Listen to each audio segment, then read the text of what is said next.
Unmute. Hey, everybody. Let's try it again. Hello, everybody. Welcome to the Sunday service, the Sunday car service. We are joined tonight by Mr. Ian Hartup. How are you doing, Ian?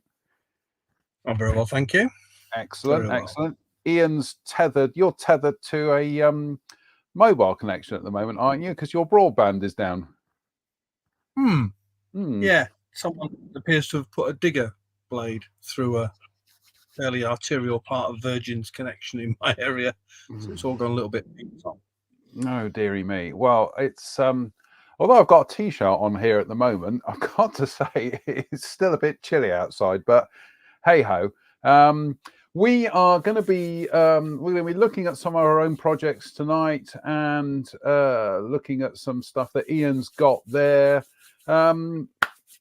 Where do you want to kick off? What do you want to kick off with, Ian? Because you've got some stuff you want to talk about there. I went to the Key show yesterday. Oh, yes. And I met some contributors to this very show. I had a really nice chat with Mike Williams and his son Ethan, who seems to be getting taller at the same rate as I'm getting older. And then had a little chat with them too. That was really nice. Then moved over, and almost opposite him was Jen doing her thing. Fabulous. So, conversation with Jen. That was very nice.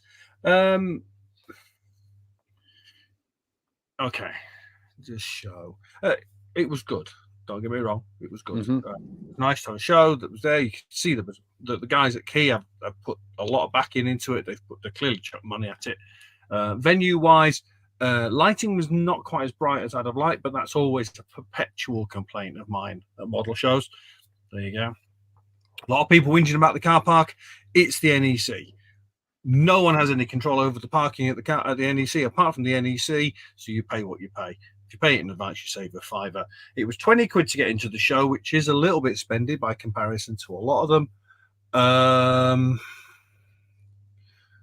If you were a railway guy, you were really, really well catered for. As a modeler, not quite as well catered for, but there was stuff there that was worth. Our friends from Albion Alloys were there, and various other people were there. Bumped into a couple of faces that you know and I know, and people like that. I think it has potential. We'll say that. Well, it has potential. Yes, they'll learn an awful lot of lessons from it, and not least of which the queuing system outside was a little bit quirky, but the NEC guys were in charge of that. So yeah, there was a shuttle bus from the car park, which was ace. It was a whole 3 minutes and 45 seconds on a bus. It's the first time I've been on a bus in donkey's years. So yeah, quite cool. IPMS were there. A few clubs were good. Yeah, so I was quite impressed. I got a thing to bring back to keep. There was a nice plan in it. Everything was good. One of my former employers was there. Unfortunately, the owner of the business wasn't. So there you go. Yeah, it was all well planned. Is the NEC a viable replacement for Telford? I'll leave that for bigger minds to discuss. But there were people complaining they wouldn't pay the parking at Telford. They sure as hell ain't going to pay the parking at NEC.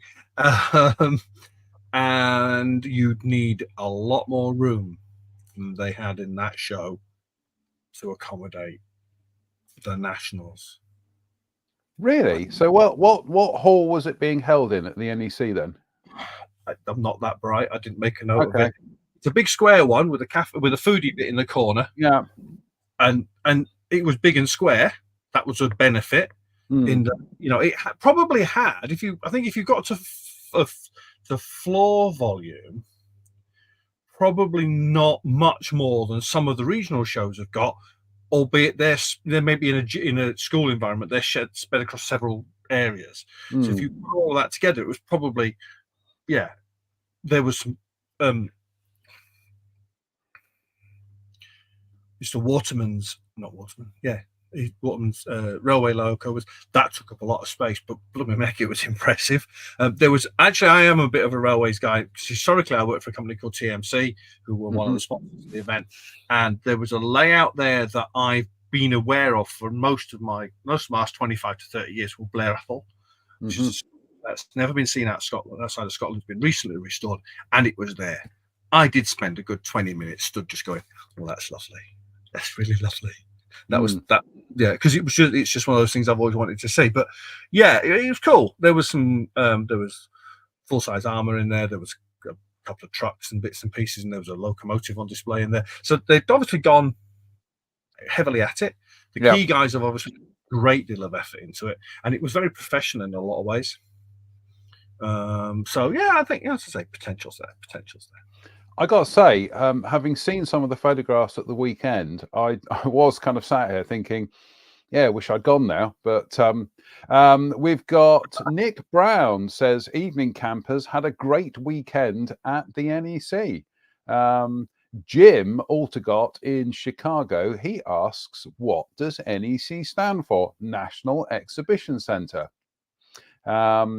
And I've been to the NEC. When was the first time I went to the NEC? Was in, goodness me, 40 years ago. And I went to see Queen on the Works tour. What an extraordinary concert that was.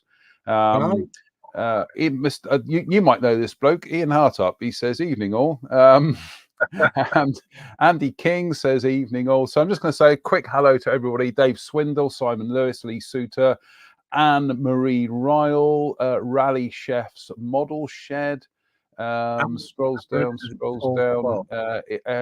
John P. Huston says, evening everyone. Davros Halfbeard says, evening all, tea and cake at the ready. Excellent, top man.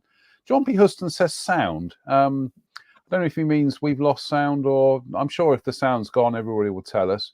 Sean Smith, Damian Mullen, Dougal McWoogle, Theron Hampton, Russell Taylor, Steve Moores, Carlos Ruiz, Christopher Joseph Buchholz. Chris, you're going to be on the show soon, don't worry. Scrolls down. Andrew Ontiveros, Linda Junkin, Phil, man, a few words, Phil. Wayne Beatty. So yeah, we've got a full house tonight. So that's jolly nice. Thank you everybody for tuning in this evening. We do appreciate that. What do you want to do, Ian? Do you want to talk about your projects or my projects? Start with one of yours. Oh God, right, okay. What I did at the weekend was I managed to get the white roof onto the Fujimi Mini, which was done with some. I haven't actually got any of their. I haven't got any of their lacquer gloss white, so I did it with some X2. And one of the things that I did this evening or this afternoon was block the edges in with some Vallejo flat black, just mixed it quite thinly and kind of ran it into the rain gutters around the edge here.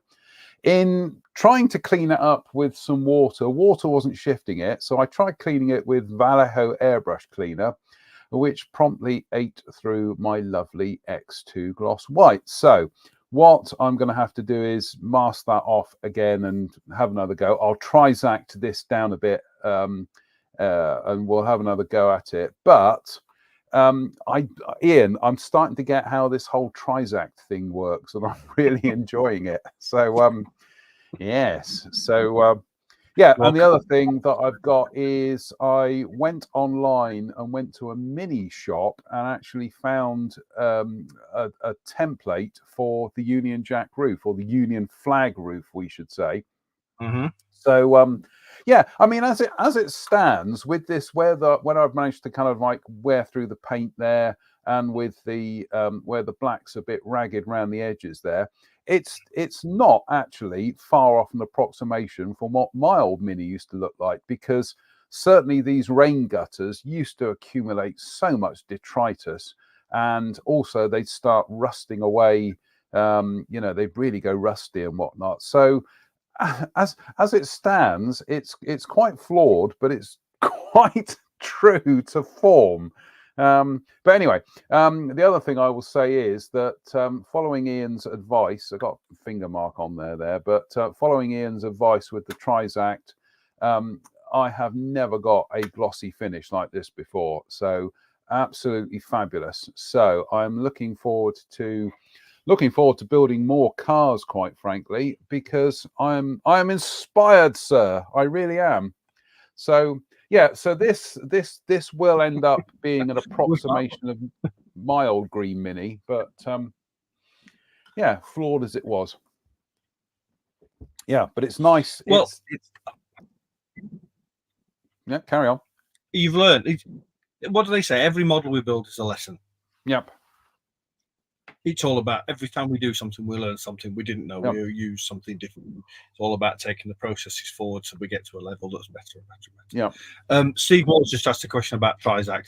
Steve, at the end of the show, ping me a PM, because you should be able to do that, Messenger, and I will send you a link to my eBay source. Or Trizact. I have put it previously in comments in the conversations on the page, on the interesting page, but I presume you've missed that. So there is a company out there that do them in packs of 5, about 10 or 12 quid, I remember correctly. I sent you the link, didn't I? You did, yep. Yeah.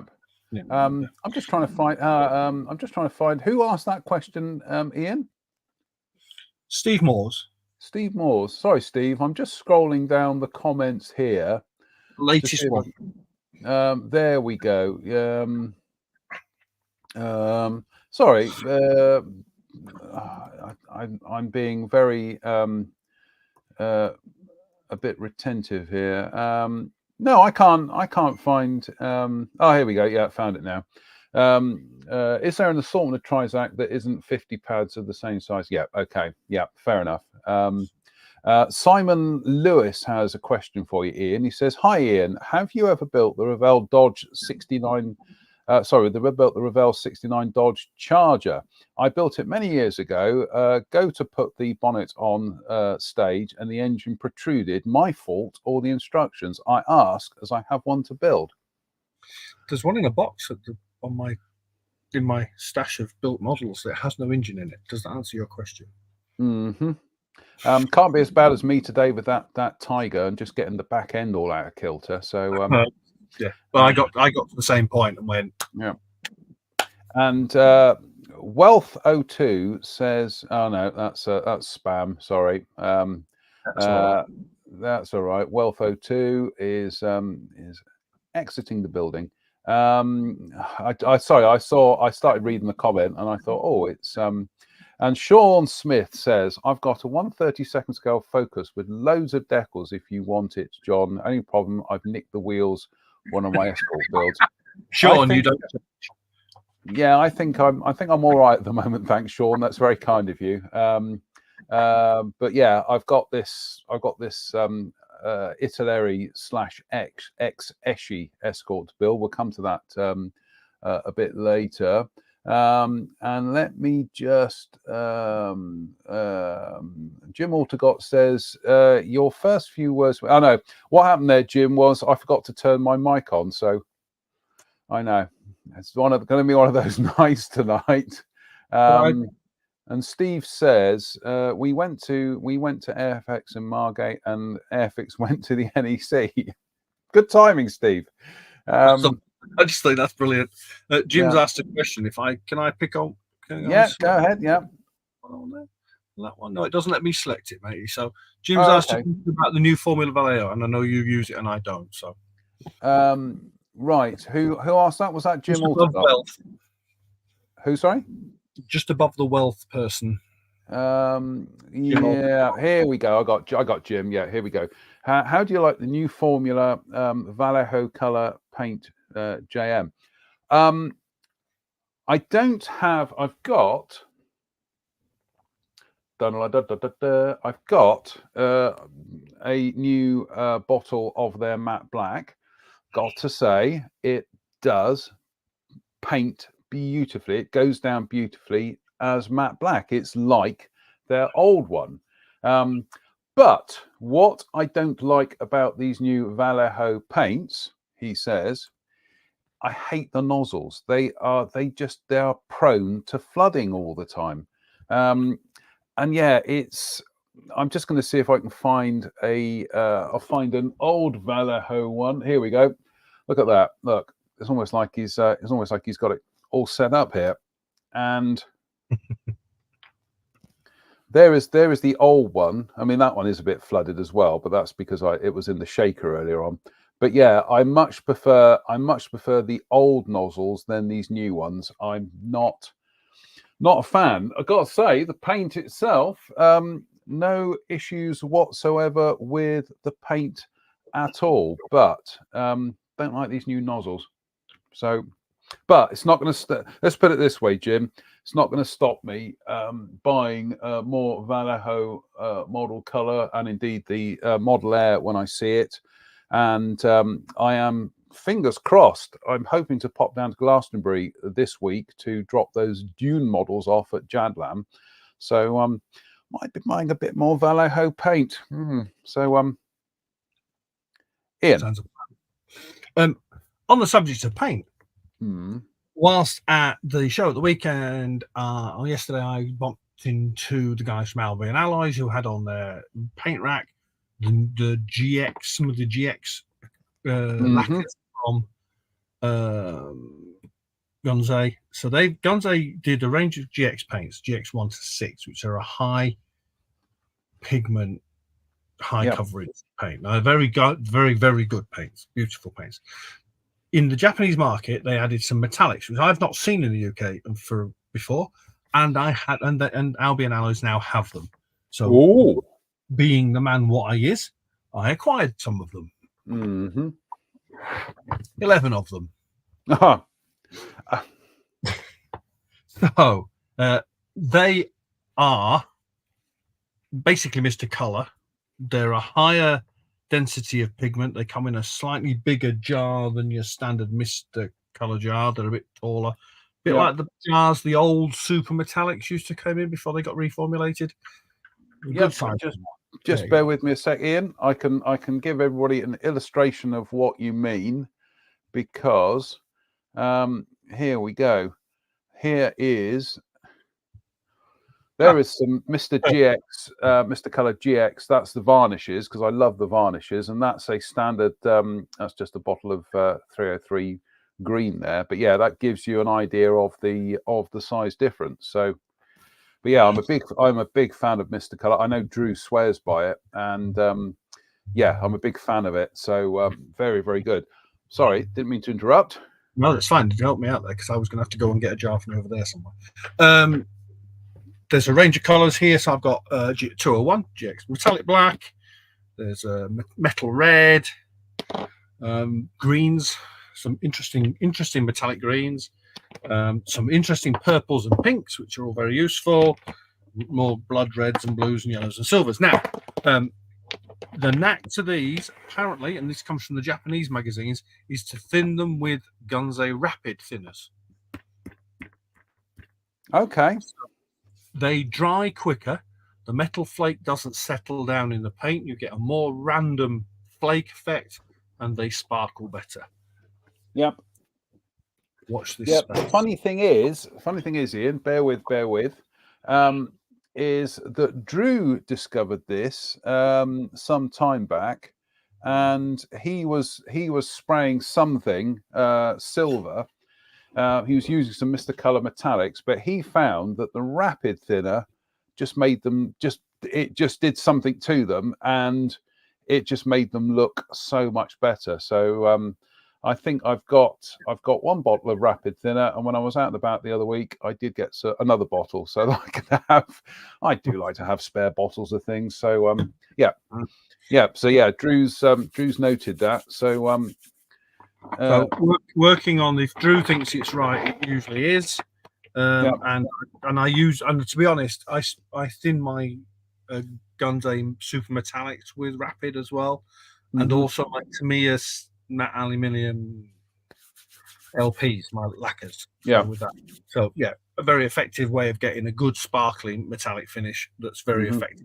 This blue is intriguing me. I'm definitely going to have to put that on something. Goodness me. Yeah, so there you go. What else? So, yeah, the product wise, coming back to meet the videos we've done before, and we're talking about the Japanese market and how it's a little bit weird at the minute. There's a new manufacturer sprung up. Haven't got any backing story or at all. These kits are new to me. Now, they may not be new to other people. They're new to me. They appeared on Hobby Search, the Japanese trade supplier recently, and were appropriately acquired. Interesting one. They're by a company called where's it gone? GTM Models. They are Japanese. The box art declares them as 1/25th scale. The sprues say 1/24th. Always the way. They're AC Cobra 289. They're early Cobras. So they're the era of pre-Shelby getting involved with Ford with respect to the Le Mans project and things like that. So 1964, 63, that era.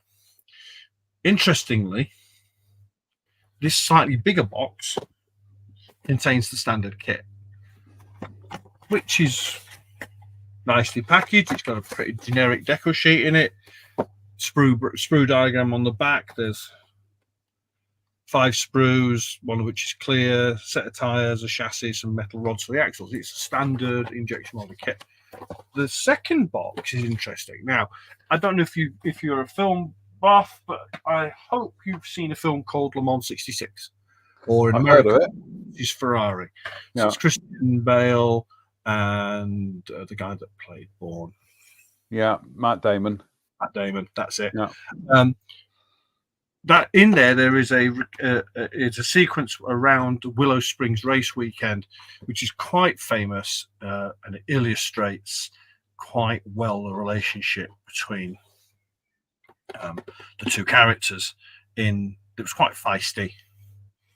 Our English friend Ken Miles was definitely a man with a temper. So at the race meeting, he arrived with a white AC Cobra.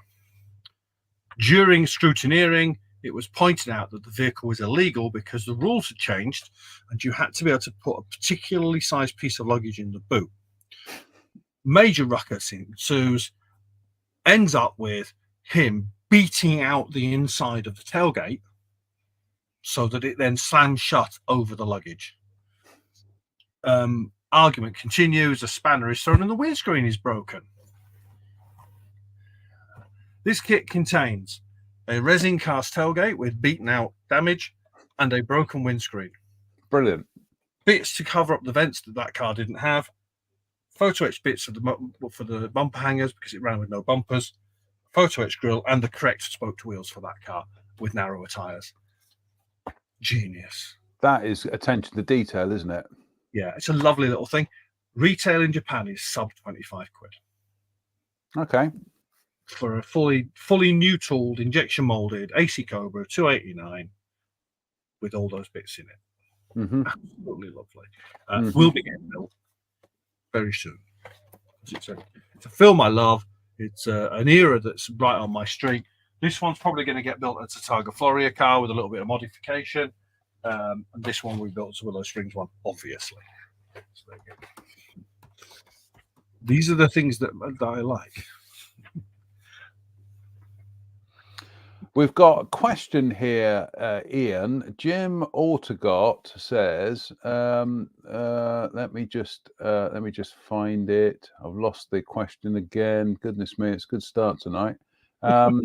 Here we go.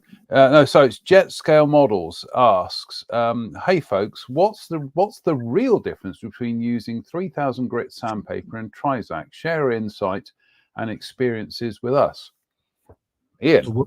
The integral word in that sentence is grit. 3000 grit sandpaper uses a grit type abrasive. Yep. Trizact does not. It uses a bonded, resinated abrasive. It just effectively feels smooth to the touch. Yep. There's no real risk of scraping and scratching your surface and then having to sand it away. The best way you can find out how good it is to try it.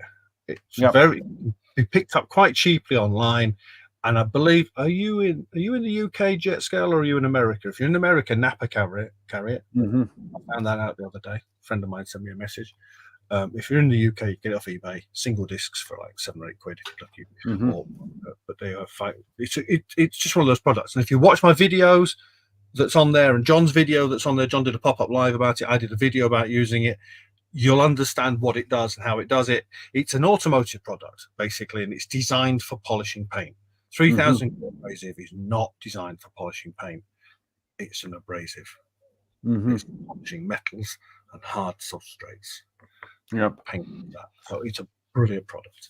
I've got to say that as soon as I started using it and following Ian's instructions, it's just like a light bulb goes off. Is you suddenly get how it works, and it's not like using sandpaper. It truly isn't. It's not even like, and this is one of my favorite little things to use for kind of polishing paint, is Scotch-Brite. It's nothing like that, and it's.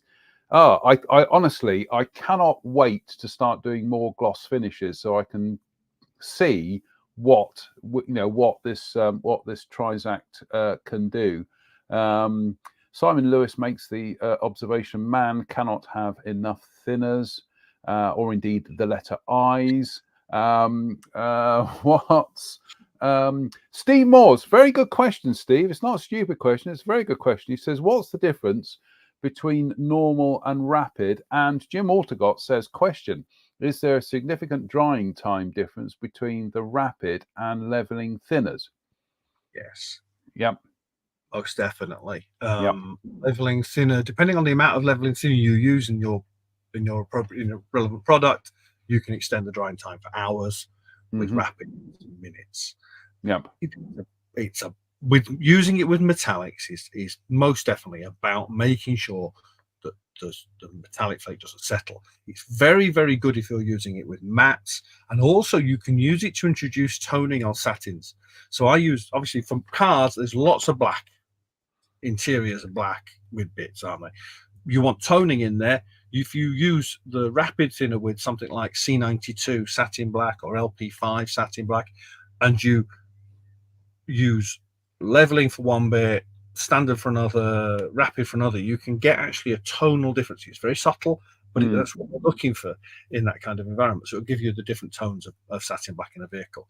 So it's very good for that, and very, very good. I spent some time a while back getting doing, the strips that I know you do, test strips, don't you?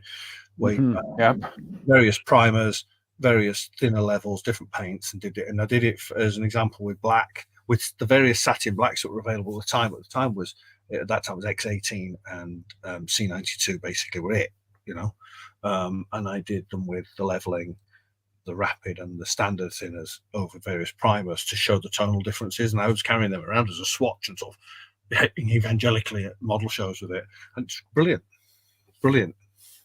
Does the job. Very clever. Jet also makes a observation. Why do they use 3000 to measure it? Can't answer that. Don't know. No, I think that's a 3M decision, isn't it? That's above our pay grade, isn't it? And Jet is he's in Vancouver, British Columbia. So lovely part of the world. Davros Halfbeard says, Did Airfix do a large-scale AC Cobra? Rings a bell. You might have done, because they might have repackaged the AMT MPC one.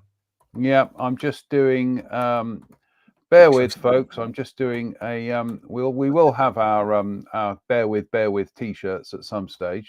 We're gonna I'm just doing Airfix AC Cobra, and yeah, I thought it was 1982, and it was a 1/16 scale kit, and I'm just checking. It was a rebox of the MPC kit. So yeah, there's your answer, Half-Beard.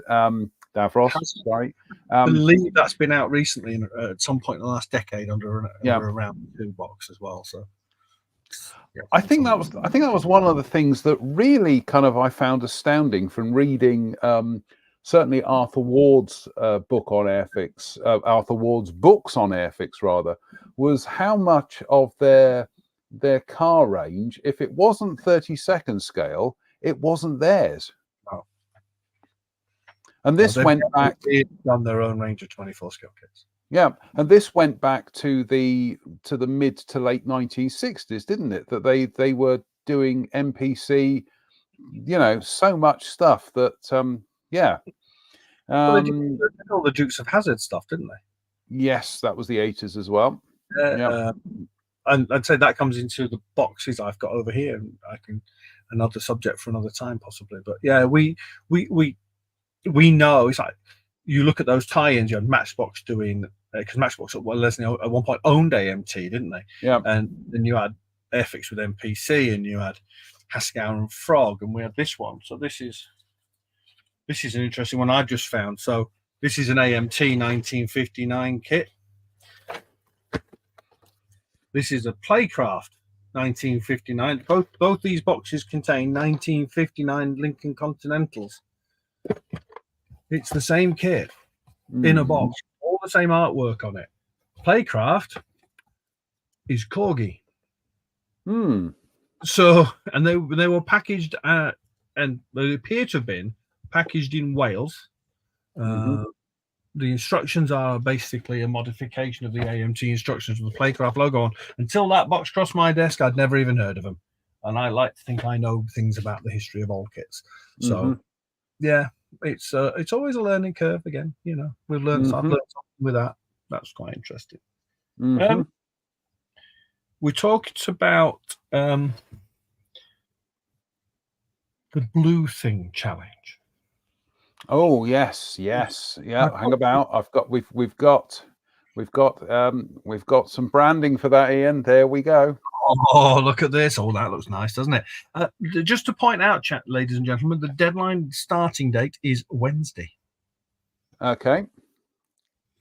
Goodness me, are we poking out of April already? We are, aren't we? We are, yes. That's why I'm beginning to look a little stressed, because it's the last 2 days of the month, and I've got a load of cars to collect for people to collect from me on Monday and Tuesday. So yeah, it's interesting times, and we're looking forward to seeing what people do with these. Mine are going to be a little bit messed about with, but I'm building the 2 Japanese Grand Prix cars, 76 and 77, side by side. I'm doing mine as just a pure blue one, because Mike Reeves in the States, he sent me his unwanted decals for the pure blue one, so that's what I shall be doing. I'd love to get hold of a Matchbox one actually, but I went on eBay, had a look, and hideously expensive. So I'm not gonna do that. Didn't you? Yes, So I should be doing the 1976 Japanese Grand Prix version in just that lovely overall blue. Do you know what?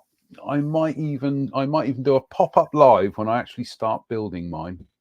I've gone pop-up live crazy. I really have, but I might do that, because I'm starting to find that when I do the pop-up lives, I'm absolutely locked into doing some modeling for an hour or so. So it's actually quite conducive. So so I am really looking forward to that, to doing that one. And in fact, on Friday, it sounds like I'm going to start quoting from a Genesis song here, but on Friday, Mr. Farmer called. I didn't offer me a job in the fire escape trade, but we did go to the Rec to see Bath lose against lose against Saracens. But he was saying that he's got some car projects lined up for me in the future, which I'm really looking forward to. So yes, it's nice to break out of what you usually do, and I think that's one of the things we might do towards the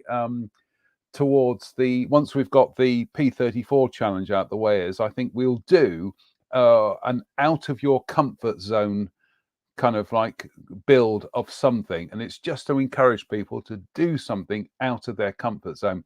Doesn't matter if you mess it up. The point is you've built something that you wouldn't normally build. So are we setting up some kind of build thread, or are we just getting people to post into the interesting group? Or they can just post it straight to the interesting modeling company page. If there is a way of setting up a thread, we'll do it. But other than that, I prefer just to let people post at will. So we'll do it that way. Blah blah blah. Here we go. How about this? Steve Moore says, "Love Bath. My grandfather played for Bath Rugby Football Club. Incroyable." There's a question. Sorry, can I just go back up a bit? Yeah. There is a question from Steve Parker. Yes. Orange logo. Yeah, I got him. Steve Parker. Ian, any advice on obtaining replacement tyres for the Tamiya 112 F1 series that have perished over the years? Got some from Italy for a very reasonable price, but one size does not fit all.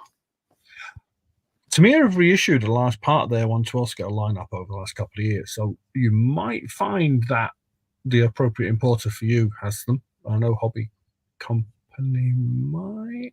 Alternatively, there's a couple of people online doing 3D printed ones.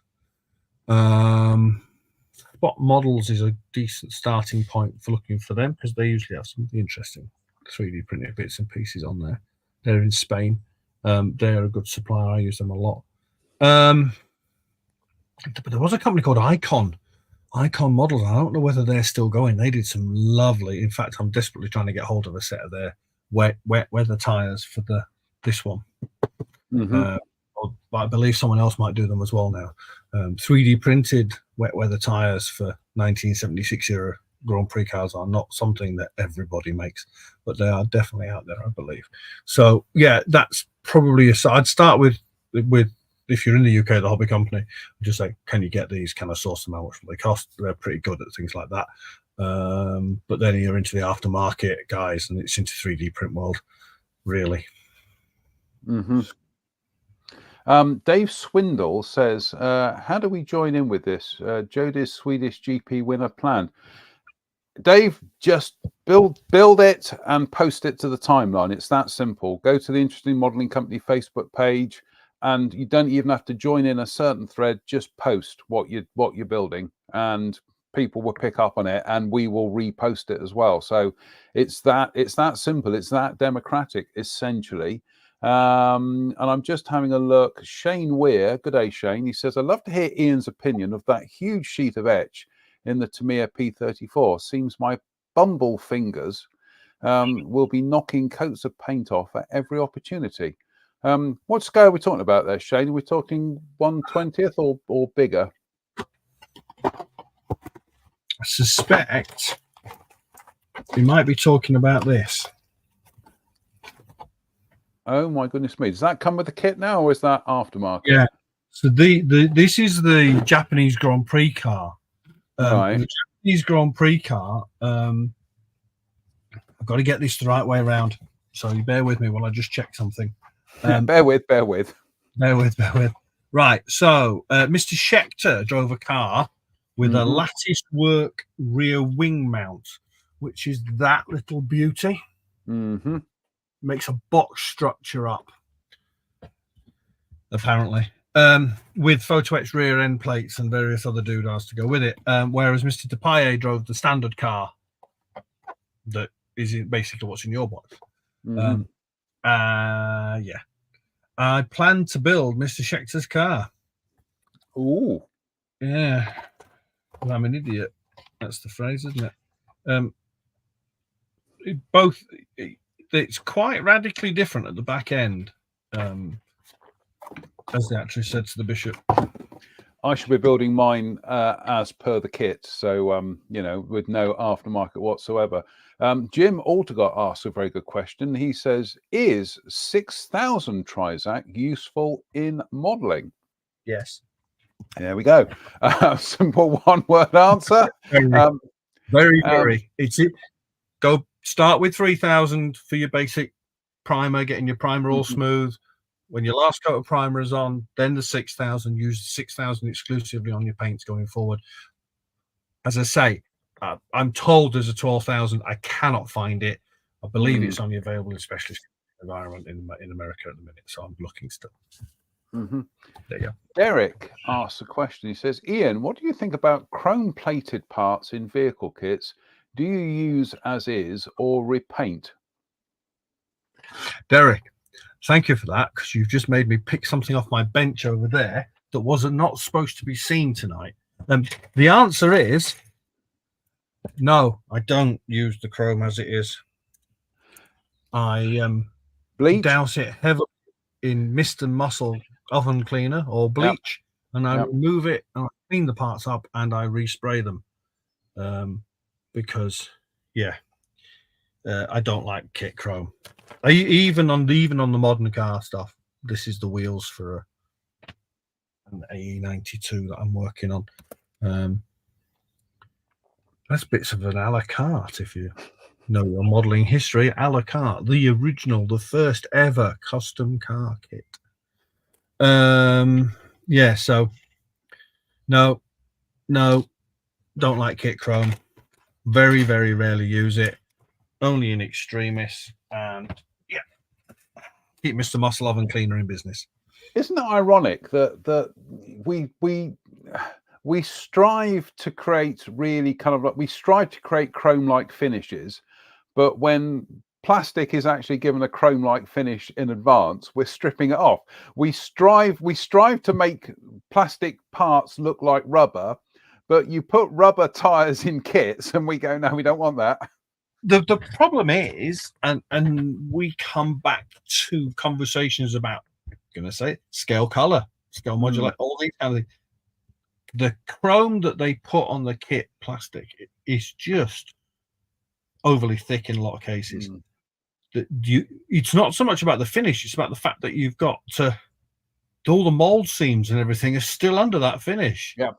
So you've still got to do part cleanup. Personally, I'd rather the manufacturers didn't chrome parts because it makes them hellishly difficult to work with. It's particularly if what did I have to hand earlier in the week? I was working on bits for the Mustang Funny car that had been chromed, and the problem is that the chroming's a 2-layer product. They put a varnish over the plastic, and then they put the chrome over the top. The varnish isn't wafer thin, that's for sure, and it fills the detail up. So when you strip the chrome off, you're suddenly left with a much more detailed part than you knew was there. Particularly the older kits that have now been modern chromed, it's even thicker. I mean, some of the classic kits, the chrome in them is actually really lovely. Yeah, Jet makes a very good point. He says also attachment points won't have the chrome, which of course then you have that additional problem with chrome is that it's impervious to liquid cement. I know going back in time, Chris Ellis in How to Go Plastic Modeling, he was advocating the use of Yoo-hoo to glue chrome parts. But yeah, I'm not a fan of chrome parts. In fact, I'm thinking back to, goodness me, we're going back into the modeling dark ages here, and I think I had it was the MPC C3PO kit, and I think some of that was chromed, and I couldn't for the life of me get the thing to stick together because I didn't know at the time. That I just thought, oh, why isn't my FX glue gluing this together? Modelworks at New Haven says, hi all from Modelworks crew. Good evening, Modelworks. Steve Moores says, must find some bar Honda cars, as having worked there, my name is on the wing and end plate when they won P3. You were going to say something, Ian. I was looking at Rally Chef's comment. What chrome do I use to repaint? Ooh, Yep. Tricky. There still isn't a perfect answer to this, but they are getting better. Of late, I've discovered something. Tamiya's translation skills aren't as good as we think they are. LP 48 is referred to in the range as sparkling silver. Right, I'm just having a look. It's no. a direct translation from chrome in Japan. Yep. Over a gloss black finish, preferably LP gloss black, gives a really nice stuff. Really nice finish. In fact, I've used it recently on. In fact, here's one I prepared earlier. Oops. That went click. That wasn't supposed to go click. Why did that go click? Okay. The blower head and the valve covers are Tamiya LP48. I think there's 9 or 10 different brands of silver on that chassis. But the back wheels are done with the black washing for the detail. So there you go. You can see that does give a nice scalar chrome. And because you're spraying it on over a stripped plastic, the detail doesn't get flooded out as well, which is nice. I've got some chrome paint here somewhere. Well, it calls itself chrome paint, but we'll come to that. But what I've got here is bear with. We've got there we go. I've got it's some Alclad chrome, which obviously you have to put over a preferably a gloss black finish. I don't think I've even got round to using this yet, so I will find a reason to use it at some stage. But I've got You're shaking your head there, Ian. There's something you don't like about this. It's not durable at all. It's not. No. Okay. And you can't put a sealer over it. The LP48 and the SMS Hyperchrome are vastly more durable than that. The Alclad chrome is a beautiful Alclad chrome finish if you use it. The problem is you cannot, once you've done it, handle it at all, or it just comes off. And there's no way around that. Someone's pointed out Molotov pens. Yes, there's always a Molotov refill kicking around. The squidgy bottle refill, that's nice stuff. You can brush paint that as well. You can airbrush it if you thin it with Isopril, I believe, but I've never actually successfully done that. The other one, the super metallic chrome, that'll give a nice finish, and you can, because they're all different shades. Again, I do recommend some strips. Get some card strips, gloss black, and then try each one on them, and you'll get a feel for the best finish for what you're looking to do, because there isn't just one shade of chrome. No, there isn't. Shall we dive into my my Italeri X Eschi Ford Escort Zaxby, because I'm having fun with this. Right, there are a few hiccups with the instructions, which we will. Yeah, I know. We'll come to in a second. So, well, actually, we'll come to right now, shall we? Do it now. Now we will come to right now, because I started putting the roll cage together on this model.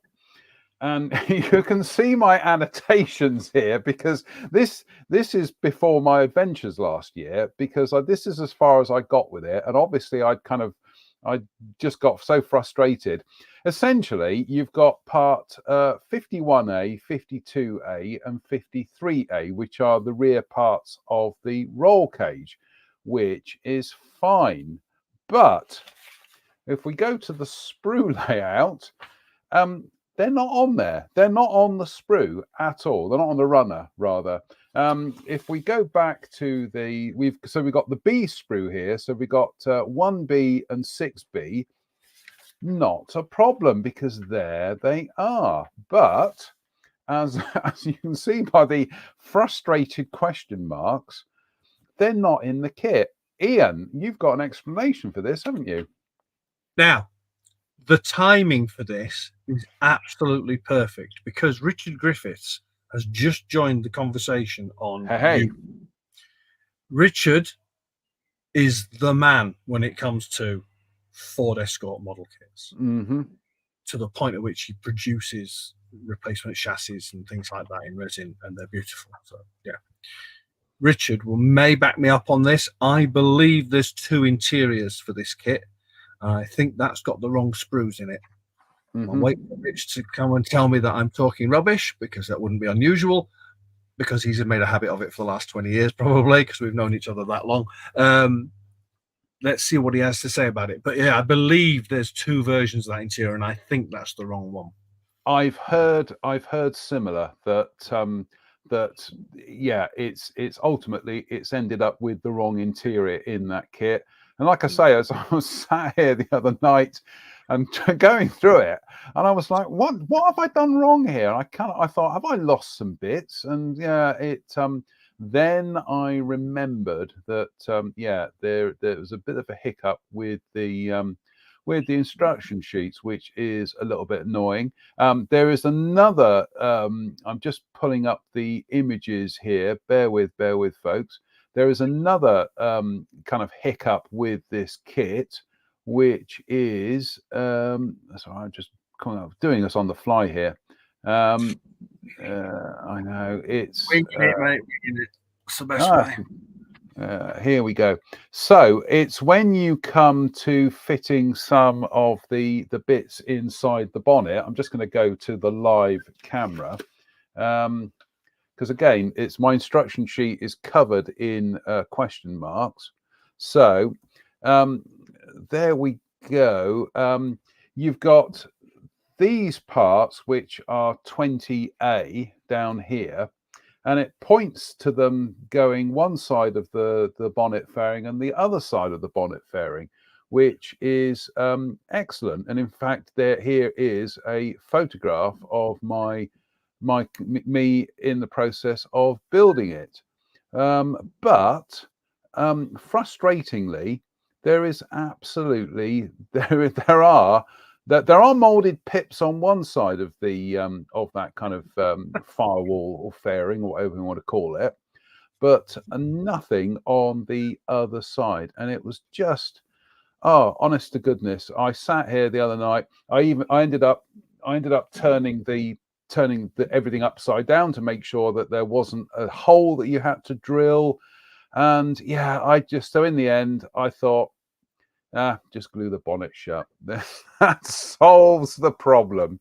So that's exactly what I did. And yeah, so I don't have to worry about showing off engine detail, quite frankly, because actually, I see Richard's come back with a riposte to that. So yeah, it was a bit of a balls up. I'm certain the later kits had an addendum sheet to correct it.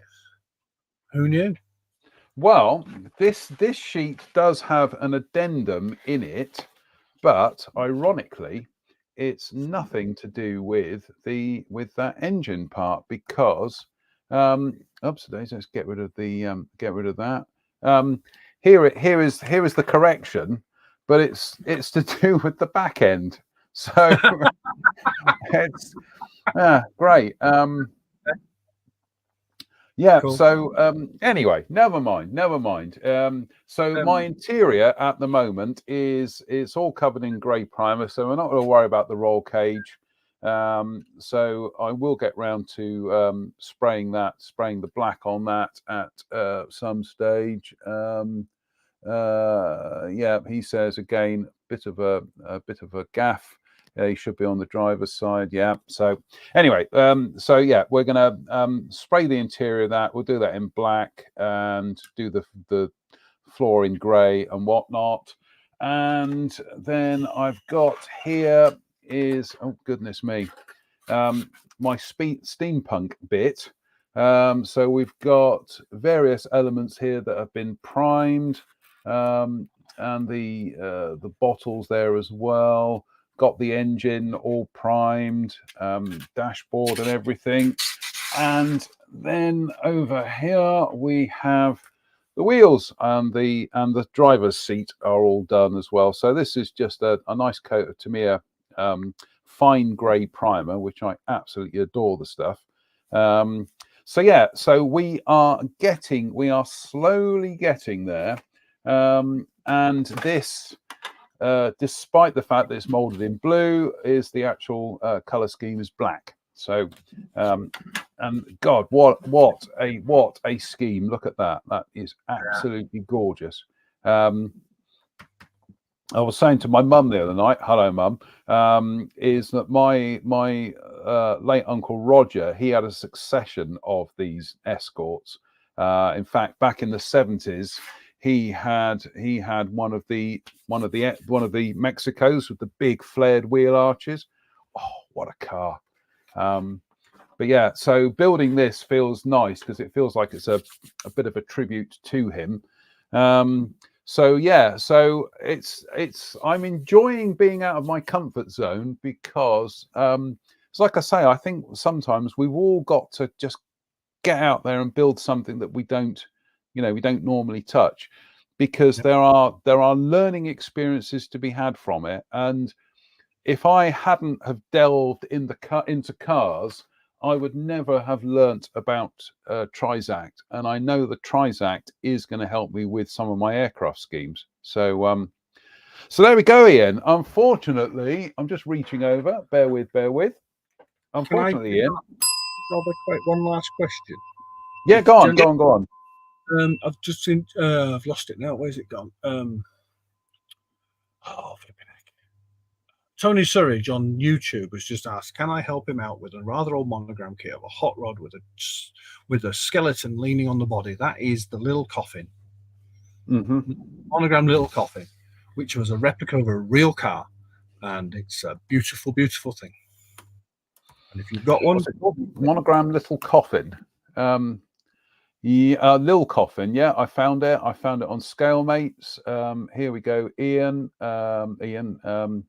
Yep, here we go.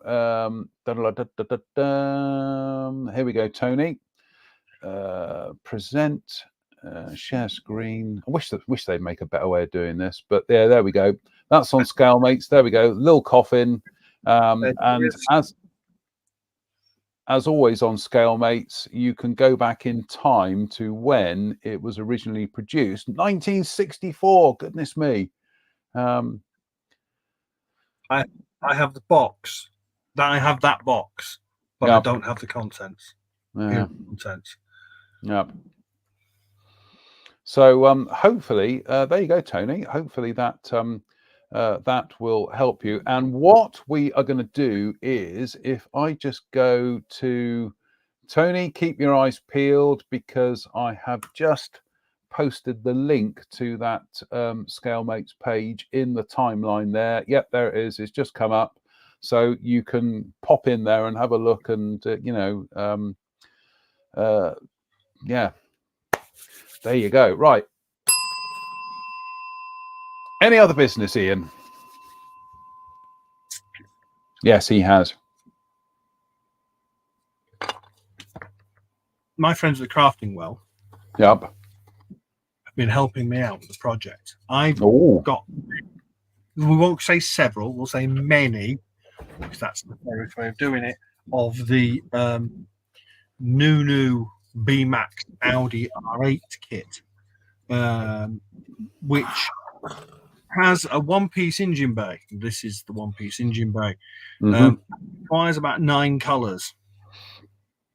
Oh, good Lord.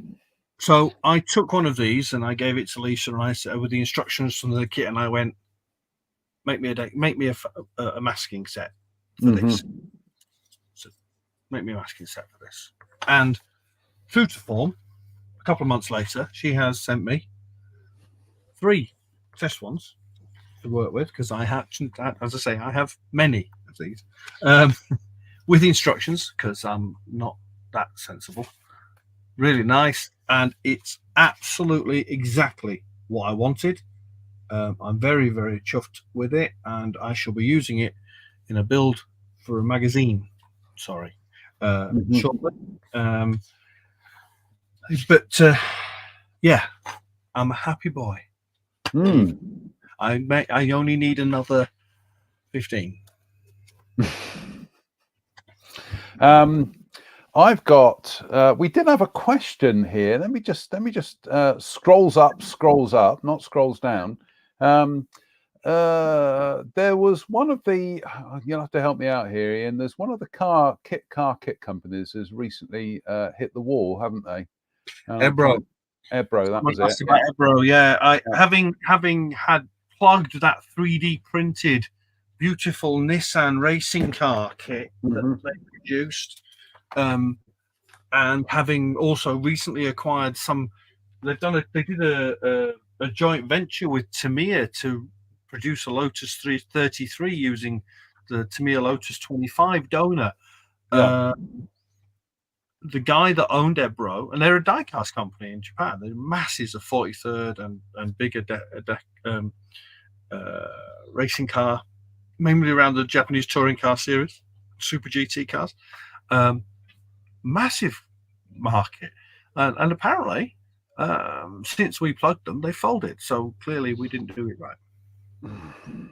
Got it. Absolutely got it, because everything of theirs I've had has been wonderful.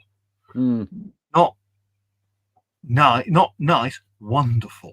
Yes, yeah. The Lotus 88, which is one of those ridiculous things where Colin Chapman came up with an idea, designed a car, entered it in F1, and everybody then had a brown trouser moment and had it banned because it was potentially miles quicker than anything they had. It was right at the highest level of the ground affecting period.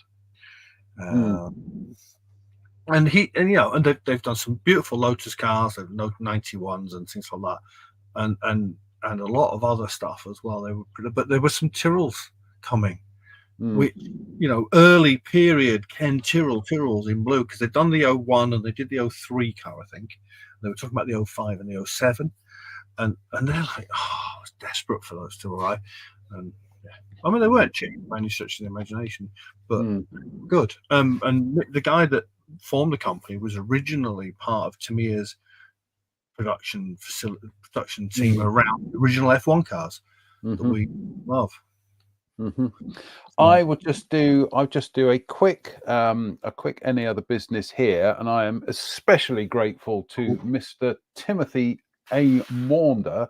And this was my birthday present from him, a Despy reciprocating sander. As you can see, I haven't even got it out of the box yet. So what we might do is we might do a pop-up live for this, but he's got me some spare sanding bits and pieces, and also spare sanding heads as well. So I am really looking forward to finding out exactly what this can do. But yeah, it's a big thank you to Tim. Really do appreciate that, Tim. So thank you very much.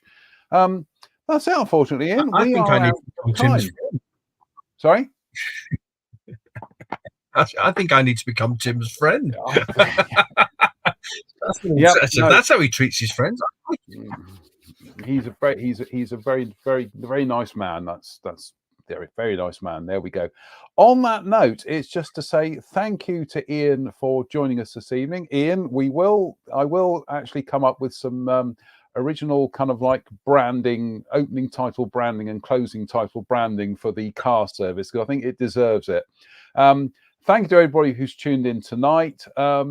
Fingers crossed, we'll be back next Sunday with a Sunday service. Might even do some pop-up lives during the week. Who knows? So from myself, thank you, Ian. Thank you, everybody else. And we'll see you very, very soon. So thank you for watching. Take care. See you soon. Night all.